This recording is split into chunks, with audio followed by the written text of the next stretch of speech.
Welcome to episode 188 of Stageworthy. I'm your host, Phil Rickaby. Stageworthy is a podcast about people in Canadian theatre featuring conversations with actors, directors, playwrights, and more.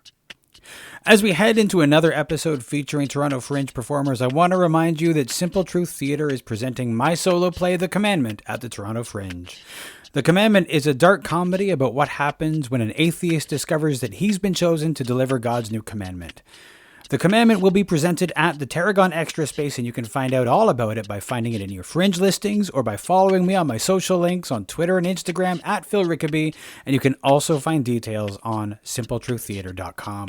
And as always, if you want to drop me a line about the podcast, you can find it on Facebook, Twitter, and Instagram at StageworthyPod, and the website is stageworthypodcast.com. Now, let's talk about Today Takes. Today Takes is an app and website that offers easy and affordable access to a wide variety of must-see cultural performances, from plays and musicals to dance, opera, comedy, immersive experiences, and so much more. And Today Takes is definitely the place to be for Luminato tickets, because this week you can find $20 rush tickets to Hell's Fury and Triptych, as well as really affordable tickets for many other shows. And remember that you can get $5 off your first purchase on Today Takes if you use the code STAGEWORTHY when you check out. Today Takes makes ticket buying easy, and you can purchase tickets in less than 30 seconds. Get it on iOS and Android, or go to todaytakes.com. And remember to use the code STAGEWORTHY when you make your first purchase on the app. This is my fourth Toronto Fringe episode of the season, and remember that from now until the end of Fringe, I'll be talking to performers and creators with shows in the Toronto Fringe. And don't forget my regular Fringe Roundup on both of the Saturdays of the Toronto Fringe, where I will sit down with a group of artists and talk about their Fringe to date, what shows they've loved, and more. Those episodes are recorded and released by noon on both Saturdays of the Fringe. This week, my guests are the Tita Collective, who present their show, Tita Jokes, at the Tarragon Main Space at this year's Toronto Fringe.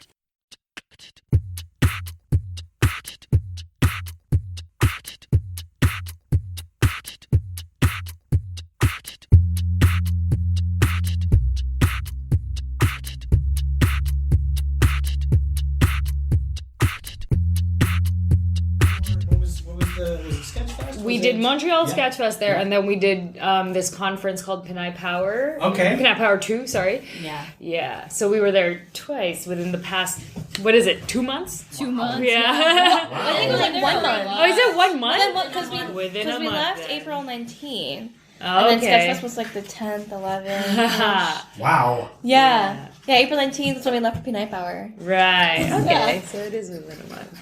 So we did a little bit of back and forth between Toronto and Montreal. Did you train, or did you drive, or did you... We trained the first time and then drove the second time. Yes.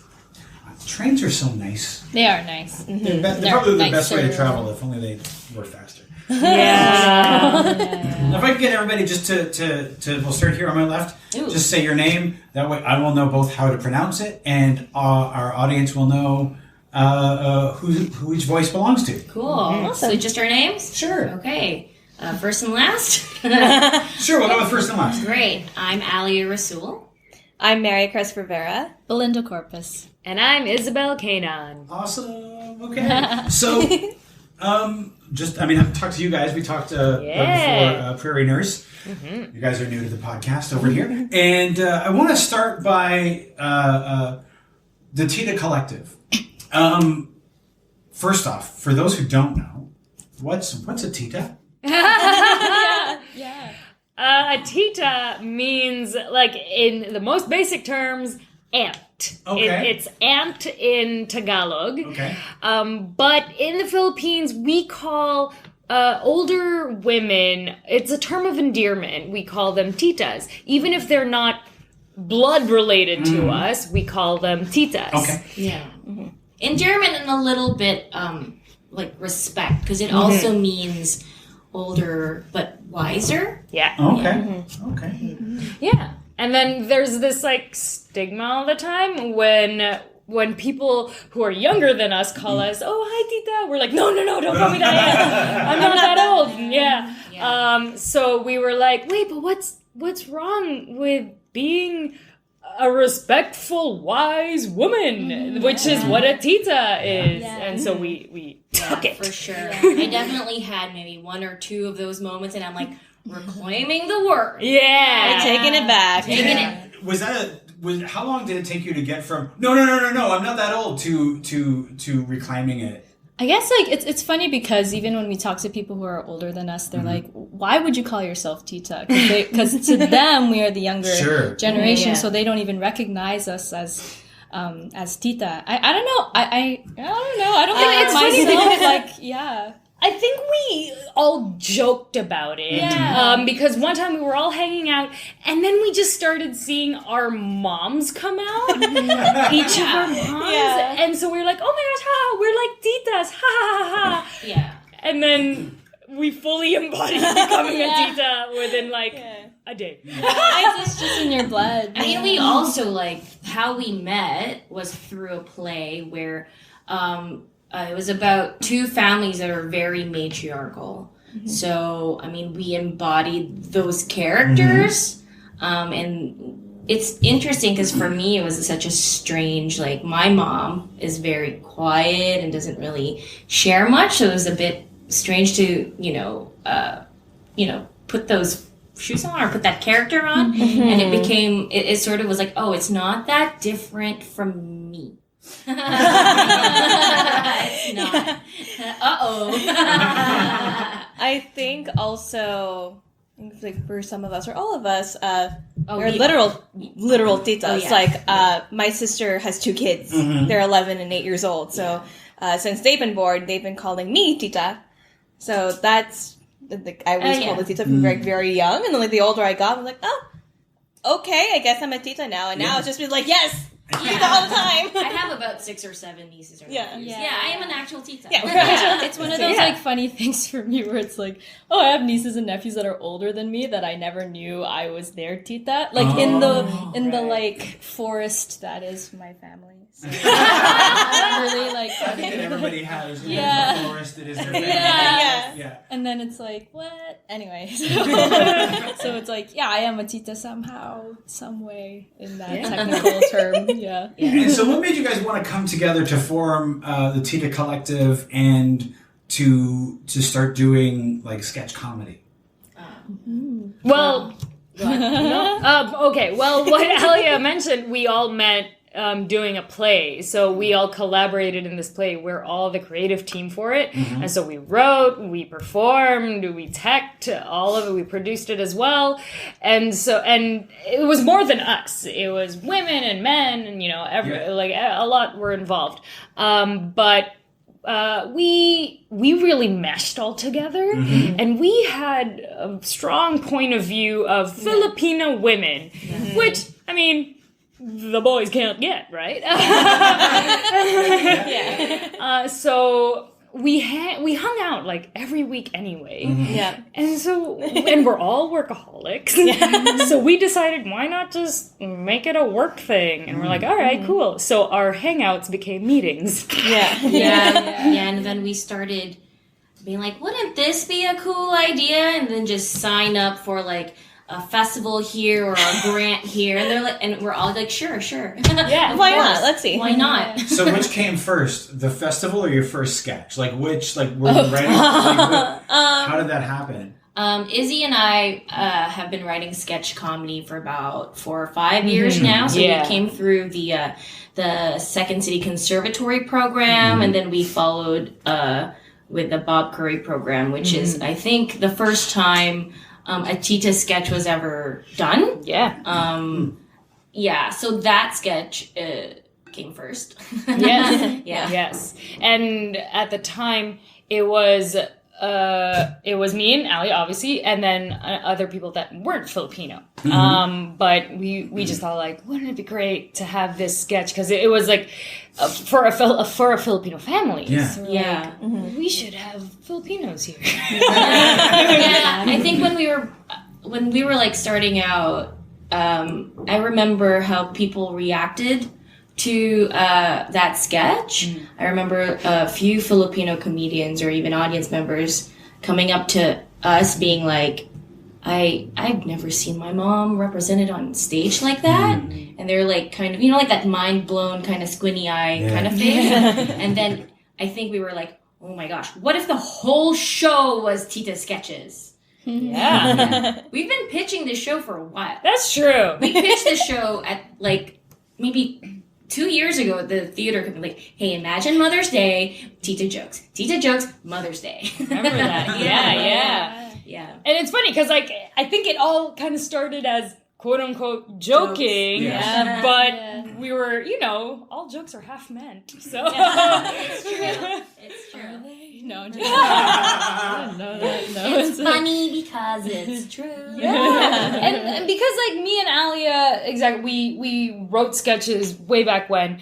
And then we obviously have these connections to these other Filipino women who are so amazingly talented in ways that we are not. And we were like, what's missing in a regular sketch show? And we found the people that made them more interesting. And it kind of was like, I think the stereotype of a Filipino is like good at karaoke. They're good at singing, funny, dramatic. Good at dancing, dramatic. So we're like, all right, well, we need musicians. We got them. We need dancers. We got them. And karaoke, so much karaoke. Yes. So it almost feels like all the pieces were there, and it just like, took us a bit of time to put it all together. But it's funny, it was a bit of time, but it also happened like so quick. Like, we've been at this for, I think, together. I mean, the Emerging Creators unit at the theater company was like, 3 years ago now? Yeah, that was 3 years ago. And then the play was 2 years ago. 2 years ago. And then we started 1 year ago. So each year we've progressed as a collective. You know what I mean? I guess it was about a year ago that I started seeing mentions of the Tita Collective. About a year ago. Instagram. So, as you were putting this all together, are all of the sketches written, or do you improvise them? How are they? Like, what's your creative process like? Oh, a mix. So we have different ways. So I think like some of us are really good at like, here's an idea and here it is in like written sketch format, super clear. And some of us, me, takes my time and like maybe we improvise it. Let's see, maybe when the conditions are perfect, maybe I'll hear a song. Who knows? So it's a mix of that, and we really make space for everyone's creative process. And that also manifests itself in the production side. So like I said, me, like in terms of creating copy, like writing anything, it's like pulling teeth. But Maricris can like word vomit like no other person. You know what I mean? That's true. All those captions on social media are mostly me. So for me, like I love editing. Like I love taking things apart and putting it together, but there has to be something there. So between me and Maricris, I'm like, Maricris, you gotta write a caption and all that. So it goes. And a lot of our sketches too are like music. Right? So, Belinda also being a singer-songwriter, because like, I guess we've talked about this before, like having like for myself having like a really heavy music background, and so naturally that's how I think in terms of like what do I hear, and then how can we translate that on stage, and so a lot of the time, it's I like just view the finished products as they are, the drafts, and then trying to like hear like what would that sound like, like what would that sound like, and then what would that look like, then and all that type of stuff. So that's really cool. Are you creating music on the fly? For this one? Yeah. No. But It's composed. Like most of the music is going to be composed. Like there isn't going to be any music improv necessarily. Not in that. Like there is and there isn't. Like I don't want to say too much because I worked with a theater company called Keystone Theater. We created plays in the style of silent film, and our music director David Atkinson we would show him like what we had worked on, or sometimes he would watch us create it, and he would just start making music, and then next thing we knew, he would say, "I'm just noodling," and then next thing we know, that would be the music. So I'm wondering if you're creating music in much the same way. Yeah, well, the great thing with this production is that we have a music director coming in who's going to help us with all that. Her name is Ayaka Kinugawa, and so she's going to come in and help us really hone in on the pieces that already exist, because we've done the show before many times. Although this version is going to be revamped and quite different from like the past productions. So yeah, I guess there will be music that will be improvised and made on the fly, because she'll be playing live with us during the show. So there's like endless opportunities when that happens. So yeah, it's really great to see all those like different disciplines meld together on stage as well. So yeah. And I think like generally maybe not so much in like in the creation process. Like I think some of us will have ideas like sometimes like I'll give Belinda a call, like, "Hey Belinda, like what about this intro? It's got to be a cappella, but it's got to be a bit jazzier, but it's also kind of like Lizzo. Do you know what I mean?" And then she'll be like, "Got it." So that's part of like the sketching of the sketch. The sketching of the sketch. Sketching of the sketch. That's our book title. When her autobiography comes out next year. Oh yeah. That's the speed you guys are going. Next year. It's been 3 years. I know. But you know what? Here's the thing. If you think about 3 years starting out, you've already done the Montreal Sketch Fest, and then the you were back there again, you know, and now you're doing Fringe. You already you mounted your own production of this show a while back. That's pretty fast. 3 years is usually, to get to that point, people are often working a lot longer than that. Okay, also, I love how you say 3 years, but it's not 3 years, it's 1 year. That was the 1 year. Oh, that was the 1 year. I know, but okay, like, it is 1 year. It is 1 year, and we did work pretty fast, but I'll say that it, like, 2 years to get to know each other is also, like, that but was... we were never... a collective until a year ago. We all hung out. Yeah, exactly. We all hung out with each other starting 3 years ago. But we worked together first before we Yes. worked together. I think the magic is when you streamline all that energy. Yeah. And then when it's funneled through something with like that one objective, then things are really quick because you know what your intentions are. And that's like the strength of our group, is that we always know where our intentions go and what our point of view is. So then everything is always clear and like there's always a clearer path. And sorry, go on.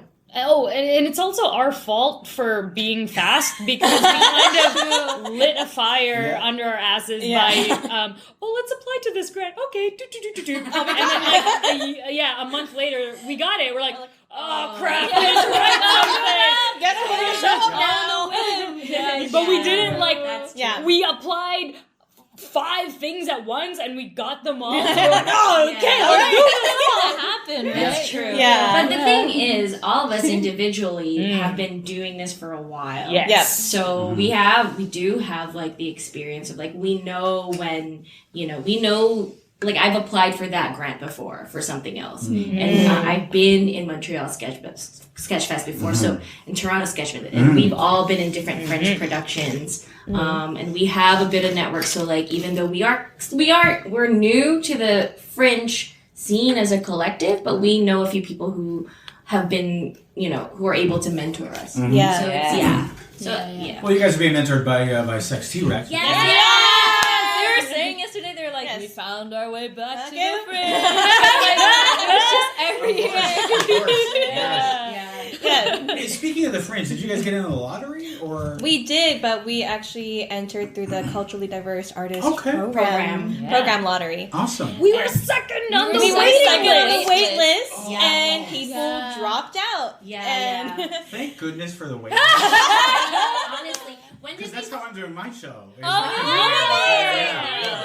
So if it wasn't for the wait list, I'd be out. So Alia and I found out, I think we were on our way to a rehearsal for something else, and we were just like in a cafe across the street killing time, decided to check my email. And well, before that, we were like, you know what? Like, we've been waiting to hear from Fringe for a while. I was like, Maricris, I'm gonna let that go. I'm gonna like open myself to new opportunities. And then Maricris looks at her email and she's like, and then like stops for like a good few beats, and I'm like, what? There's a lot of suspense, and she's like, we got infringed. That's funny because in my house. So now this is after Tita Jokes. We just mounted our full production, and I was so tired. I got home. This was, I think, my first day off. So I was like, oh my god, yes. I needed this. I'm gonna take a break. I sat down in my recliner. I had my edamame. I was gonna watch like a movie, and then Maricris sends the text, we got infringed, and I'm like, fudge. Edamame. Out the window. She starts the TV. And I start writing on my laptop new sketches. And then we were like, we have the show. I know. It was wild. It was so fast. And I think the weekend after that, the weekend after that was like our first year anniversary. Yeah. Oh, right. Yeah, we decided to hold back on announcing that we got into Fringe until our anniversary date. And we're like, here's a big, long, sappy post, all the artists we work with, how grateful we are to the community. Oh, by the way, we're in Fringe. Yeah, and like it was like this long, and then like there's just like a hand. Let's see who actually read to and the then, end. Like on the bottom, there was like, oh, we're in Fringe. Like I it's just. would commend you on your restraint because I got in Fringe. Like we got the notice that we were in Fringe, and I wanted to be like, yes, yes. I wanted to tell. I waited because they were having some problems with their the credit card processing. When we got in, so I don't want to announce it until we paid them. Yes. Totally. But then after that, I was like, all right, I'm announcing it. Yeah. I'm not waiting any longer. Oh, we strategically plan out our social media, we announce. Because there's also 5 of us, and so we all individually, which we have done and still do, where we're all like, post, and then you see the Tita post, and it's like literally the same thing. It's like just like a little bit edited to be different. And it's sad if the last person to post it, because everybody has liked everyone else's. Yeah. So the last one, people are like, I've already liked all the others. And usually it's me, and I'm like, no. After I stop now, I'm just like, share the Tita post. I share it too. Who has the keys to the Tita social media? Who's the? We all do. We all share it. Has that ever caused cross posting or issues or? I mean, or do you really well discuss everything before it's posted? I once deleted our entire account. Oh yeah, yes, we had to start from scratch. We started from scratch. I think it's like 4 or 5 months I got us back. I felt so bad. I thought it was a joke at first. I was like, it's a I felt joke. so bad. There was so much work that and we were like 300 followers, and I was like, I feel so bad. So I liked as many people as possible. And I was like, let's count on me, everyone. Did you delete the account or just the post? No, the whole account. Oh, fuck. Yes, the whole account. Yes. I was like, no, I couldn't. Oh my gosh, I did. Because I had accidentally tried to create a whatever. It's like a business account, and I was like, I don't want this business account. Deleting it. I'm like, no, I deleted the original. Oh my goodness. It was very sad. I felt like I would mourn for a little bit. I don't. I'm having a moment as you tell me that. Oh, good. I'm glad. No, it's serious stuff. I distinctly remember after that happening, going back within my own Instagram post and being like, okay, I have to change the Tita handle to the new handle, so everything links back to that to the right. And then all the bios, but it was fine. Yeah. And we have way more followers. Oh, exactly. Yeah, we have bigger followers. It was like a revamp. It was actually a strategic. Yeah, absolutely. So talk a little bit about your background, Maricris. I think we've alluded to some things. Oh yeah. Belinda and Izzy, we talked at length about their background and stuff previously. I had 2 of them for an hour, so we talked a lot about where they came from. So what's your background in terms of performing? So I guess I'm primarily a musician and a dancer, but I also work as a stage manager. And I've been doing that for the past 5 years or so. But I play in a band called Understudy, and we do a mix between pop and like pop and rock and some funk music. We basically couldn't decide on a genre, so we were like, let's play everything. And I am slowly but surely starting to work on like more original music, hoping to release a solo EP in the next 2 years, hopefully. I'm putting that out there, so hold myself accountable for that. But I've also been dancing for the majority of my life, and throughout university, I was part of a couple of different dance companies. So I was part of City Dance Corps' youth training company. I was part of Boss Dance Company, where we did primarily hip hop. And I now kind of dabble in this cool fusion between contemporary and hip hop, and learning a little bit more. Yeah, what does that intersection look like? And I've also been studying this other movement called Gaga movement, which was started in Israel by the Batsheva Dance Company. And I've been training with a couple of instructors whenever they come to Toronto, exploring that kind of practice. Awesome. Yeah. In terms of your, like, being a stage manager, is that hard to leave behind? Because, there's some people who are like, I had a friend, she's a really awesome stage manager, but she wants to be a performer. She's like, you can never tell anyone that I know how to stage manage, because they will never let me work as an actor. Everybody wants a good stage manager. And Yeah. Do you ever find anything like that, like a pull? It was a bit of a reversal for that. So I started out in performance, and I grew up in Toronto, and I went to Etobicoke School of the Arts, and I majored in musical theater. But when I went to university, I decided to go more of an academic route. So I went to Ryerson, and I did their Arts and Contemporary Studies program. And then within that, I majored in culture studies and double minored in marketing and English. I really like school and studying too. But throughout university, I actually stumbled upon stage management by accident. So I was asked to come onto a show just to work backstage for another youth company that I used to be part of. Realized this is a lot of fun. I really like being behind the scenes and learning how everything runs and operates, because the stage management team is just as big a part, if not a bigger part, of the whole production itself than the performers too. So I guess like throughout university, I was learning more about like that craft, and then like doing other like music and dance on the side, and trying to see if I could figure out a way that I could maybe put all of those together. So sometimes I would stage manage or produce smaller dance showings, and that was kind of cool, so I could bring in like musicians for this, and this was called Short Dances, and I was doing this for like it was a monthly showcase that I was running for about a couple of years now, and from time to time I'll still do it.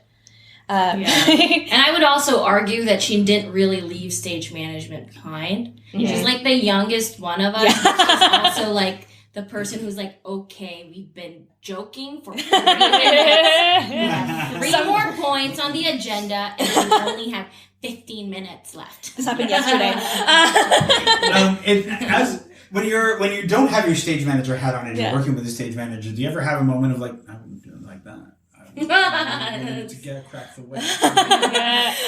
Not really. Most of the stage managers we've worked with have been awesome. Nice. And it's also because I guess more recently I've been working in comedy, and I have had no experience in doing comedy at all since until I started with the Tita Collective. So it's actually been kind of cool learning what the stage management is like on that side. It's a lot more chill than theater. All right then.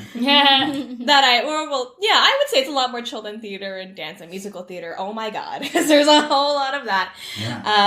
But it's been nice being able to look at that and learn from that.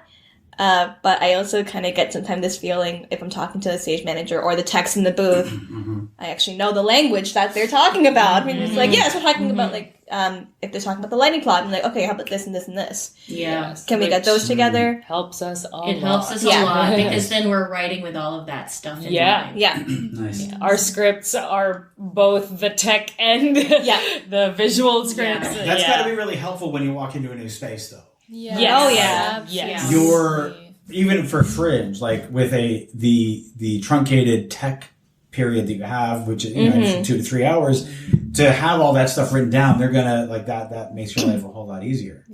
Speaking of Fringe, each of you, I know you guys last year each had separately, Belinda and Izzy, you both were in different shows. And what was your over on the other side? What Fringe shows have you guys done in the past? So I was actually part of the Fringe 100 program, which is now known as the Tent program, and that was their youth producer training program where you can kind of get to know, like, okay, what is Fringe really like? And I was in the first ever cohort. You would be. Of course I was. I went right out of high school and was like, how do I get more theater? There's a free program by the Fringe. Okay, I just want to see more shows. And we're like, oh, this is awesome. So it's important to note that Maricris has applied for 5 such programs in the last year alone. So just out of curiosity, is Maricris the keener of the group, or we're all keeners. Yeah, We're all keeners. Because when you're describing it here, it sounds like Maricris is the one that's like, no, I'm going to do all the things. Oh no, that's all of us. She's the youngest and has the most energy. There we go. Yeah, exactly. She's like, I'll do everything, and we're like, yeah, Okay. Or we're like, it's already been done. Okay. Yeah. Last year I was in a Fringe show called Generally Hospital. So it's a sketch show as well about a hospital, and our whole mandate is to put a spotlight on accessibility, because a lot of comedy spaces and comedy in general in Toronto, if not all of Canada, is very inaccessible, like quite literally, because most comedy spaces are up a flight of stairs or in a basement. Yeah. So we wanted to make a show that showed that you can make the performance space accessible as well as like the audience space accessible. We had an audio described show. We had an ASL show, and we had a relaxed performance, which was like quite new for sketch comedy. And we won the Davidson Memorial Award for accessibility, and we were nominated for the Canadian Comedy Awards for Best Live Ensemble. So it's been quite a ride. Yeah, it was like it was a bit like we were all really nervous because we were doing something very different, and we were all kind of new. We were like a new ensemble, and it's interesting. Like we attracted a very different crowd than like your typical Toronto Sketchfest crowd, for example, and they related to it, and so that was like I think I cried. Really? Yeah, well, that's my thing. I do tend to cry. That's me. I cry. That's good. Yeah. It was great. Nice. And how was everybody's Fringe experience last year? Because you were all like doing your different things. And We all partied in the tent. Yeah, Fringe tent is where it's at. I found myself at the tent like too much. I mean, that's generally a problem for a lot of people. And I was coming from the Monarch Tavern on top of that, so you're like, oh, I'm at the Monarch Tavern. Let's go to the Fringe tent. And you're like, from a bar to another bar. Exactly. And you're like, What was cool though about last Fringe is when we were all together, I think that's when people started like, oh, the Titas. When are you going to get your Fringe show? And then we were like, next year. Yeah, Derek Chua predicted it. If anything, Derek Chua was like kind of manifesting it in his own way. Because he kept saying it, and we were like, what? We're like, it's a lottery. What can we do? Yeah. But it was like, it was, I love Fringe. It's like such a fun time. Yeah. It's my favorite time of year. Yeah. And this year's gonna be so exciting. I mean, like, every Fringe is exciting, but this year there were like three Filipino productions. Yes. Which is wild. Can I say that I think that's pretty awesome, because generally my complaint about Fringe is its overall whiteness, and I often feel like that's a barrier to other people of color. Yeah. Yeah. I can definitely see that. Yeah. Well, why also, one of the reasons why we made the Tita Collective too, right, is because the audience, Filipino audiences don't necessarily go to live theater. And we find that might be like a culture thing for us, and maybe other POC cultures as well. Yes. And you hear this time and time again when we have conversations with our parents that we want to go into the arts. They're like, no, why? So it's hard for us to get them out and see us. Yeah. Whereas white audiences, they grew up in the theater. This is their summer vacation. Yeah. So So it's totally understandable. Yeah. But the climate is shifting. Yes. We are getting more people out there, and that's when I cried when we made our first show and a bunch of Filipinos came. And I cried too. yeah. Yep. I think we all had a collective cry backstage, and then maybe on stage too. On stage. Yes. Before you went on, or like No, after? after. the show? Yeah. I may have cried before. I don't know. yeah. There was a lot of emotions that weekend. Because it's meaningful when you see like, oh wow, it's all brown out there, you know, and like you never see that. Yeah, and just like the confidence of like, I'm gonna put something down and they're gonna pick it up. Exactly. Yeah. It's like we can get as niche or go deep into our like family references and Filipino references, and they'll get it. Yeah. It just felt so good to be supported by our community, which I think going into the arts is something that is hard. And I think that because there are 5 of us, we can be more specific into what like a Filipina is like, the different kinds. Yes. So more Filipinas can feel represented. Because generally, you know, like with tokenism, there's usually not even Filipino, the Asian. That character tends to be so general that it's hard to relate to them.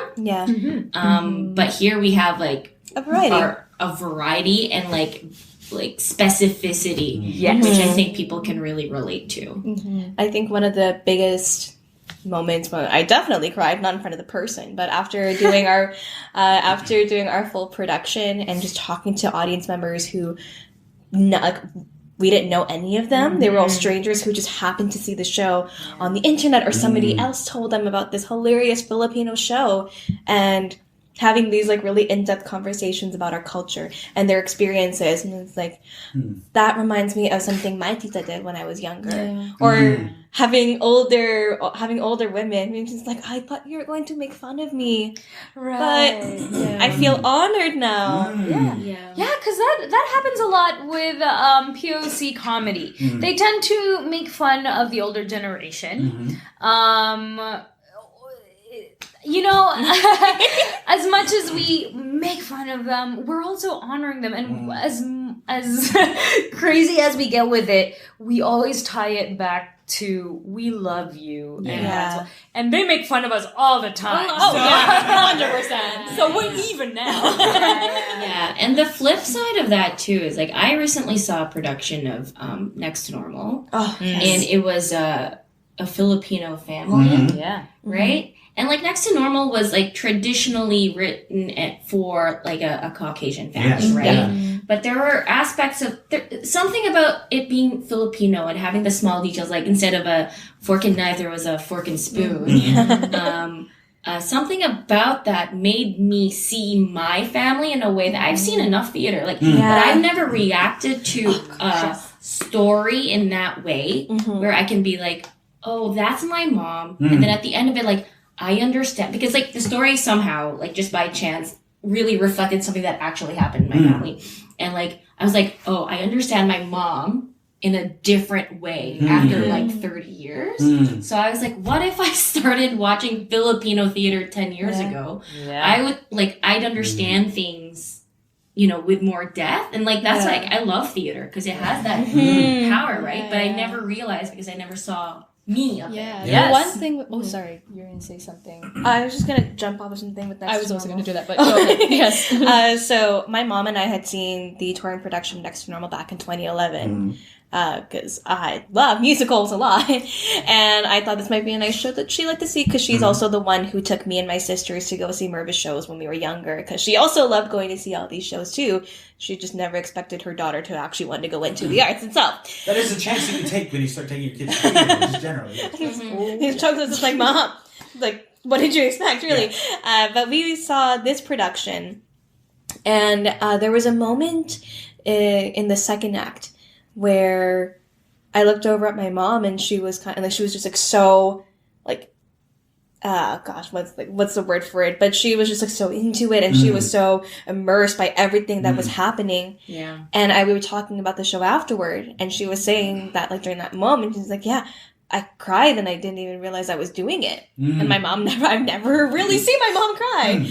And I asked her, she's like, why do you think you cried? And she's like, because they're Filipino. And I'm like, that's it right there. And that's why we do it. But it is, I mean, there is an importance to seeing yourself reflected. 100%. Both on stage and in the media in general. Belinda, you, I think, had a jumping off point. What I was going to say was like, when shows like that are traditionally written for Caucasian, I guess, actors or performers, when you hear it through a POC point of view, like there's a song called I Miss the Mountains, and hearing Ma'an sing that, it was like, of course, the song makes so much sense. Like you listen to the song and you're like, oh yeah, she misses the mountains, blah blah blah. But like hearing her sing it was like knowing that she came from the Philippines, you know, it's one of those things where you're like, that song is an immigrant story. Yes. Yeah. It's about, you know, it's about like all of those feelings of like, I miss home. And like hearing all the different types of songs and things like that. Even the situation itself, it's like how young, anyway, we can go on but it's like wonderful because it makes sense. The stories make sense to those audience members who are being represented on stage. And there's something beautiful about it too, because it's not like they changed the work to make it more Filipino. No. It's just because it was Filipinos saying those words. There's like an opportunity. Like there's so much. It's like that's the magic of theater. Yeah. Like the words can be interpreted in many different ways with many different intentions. And I'm excited to see like works like Next to Normal be represented through different kinds of families. Yeah. And that's why it's so exciting in Fringe to see original works now coming in, written by Filipinos, created by Filipinos and POCs, because it's, you know, we don't have to jump that extra hurdle. We've just written it ourselves. You know, it's right there. And whether people who are not us will get it or not, it's like, well, at least they've seen it. You know? At least they know we're here. Yeah. Like we literally say that in our show, but like you might not get it. Out. Yeah. Oh yeah. We call ourselves out and everybody else. Yeah. And I just want to shout out those shows too. Yeah, totally. Like Through the Bamboo and Monica versus the Internet. In the Fringe. Yay! We have a hashtag going. Filipinx Fringe. Yeah. Aside from the Fringe tent, what are you guys looking forward to at this year's Fringe? Oh man, I can't wait for people to after a show The suspense. come up to us and say that was surprisingly Is that something people? Yes. Oh the yes. time. We get that. Who says that? I'll tell you who. Okay. No, I won't do that. Not names, but who says that? It's people who don't think 5 Filipino women can be, first of all, funny.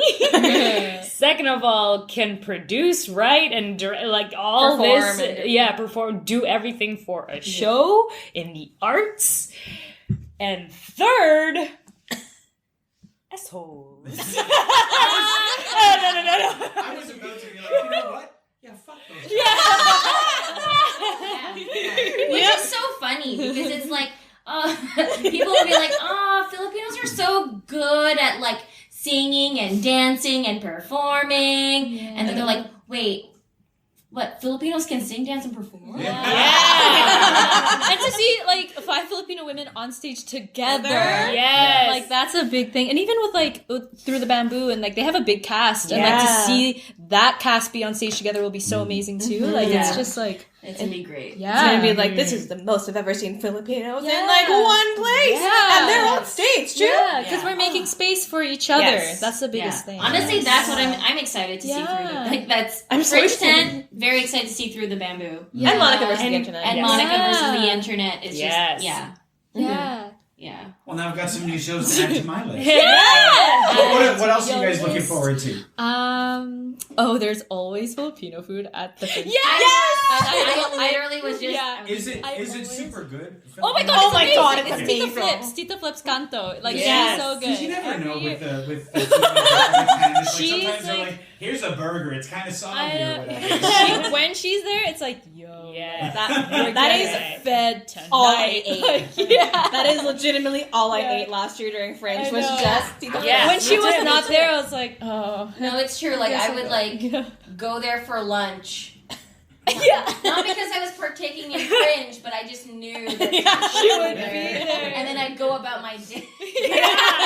And then come back for dinner. I might not have even seen a show. That's true. Come back. Yeah. It's true. Yeah. Yeah. Anything else that you guys are looking forward to? I'm also just looking forward to just the community of the Fringe. It's always so fun. And, sometimes in theater, I don't know why, but people can be so competitive. You know? But I in the Fringe, I feel like the community just gets together, has a beer together. Sure. Yeah. And if you don't drink beer, non-alcoholic, you know, and it's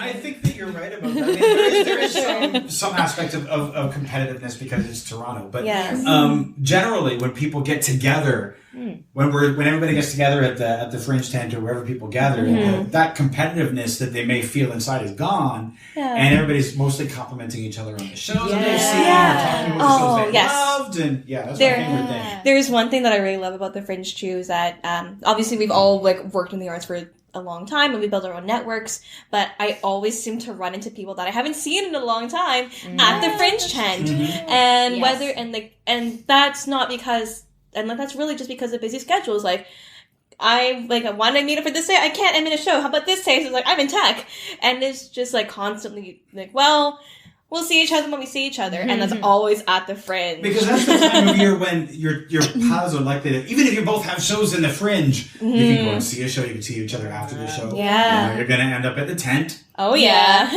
Which is funny that we still call it the tent. And it's just in a space. There's no tent. It's a rink now. They call it the patio now, but everybody still calls it the tent. Oh, it is called a patio. It is? Yeah. It's this whole hashtag thing that's tried to start. Yeah, but we're in for everybody. It's still the tent. Yeah. We're going to start a hashtag tent forever. They haven't had a tent in like 10 years. That's true. It's still the Fringe tent. Hashtag Filipinx tent. We'll have a tent. We'll bring a tent. We'll bring a tent. And just It'll be the colors of the flag. it'll be right beside Tita Flip. That's true. So then it's easy access. It's we'll have the bamboo in there too. too. Spot where you guys can go and eat, and then you just sort of get some more and go back. Why didn't we do that last year? I don't know. I'm already planning. I'm I wonder what the prices are in Canadian Town. Yeah, so you know where to find us. Yeah. Just look for the big tent. Every joke has truth to it. No, I'm planning it in my head. We're gonna talk about this in the group chat after. Yeah, we will. Yeah. Also want to shout out our fifth member who's not here. Yes. As part of it. Yes. Yeah, our fifth member and Paula Bautista. She's in the East Coast. But we have Ellie Posadas who's joining us, who's amazing as well. And yeah, she couldn't be here today, but yeah. Awesome. I'm glad you We'll guys see are her here. at the tent. Yeah. Thank you so much for doing this. It's been a lot of fun, you guys. Thank you. Thank you for having us.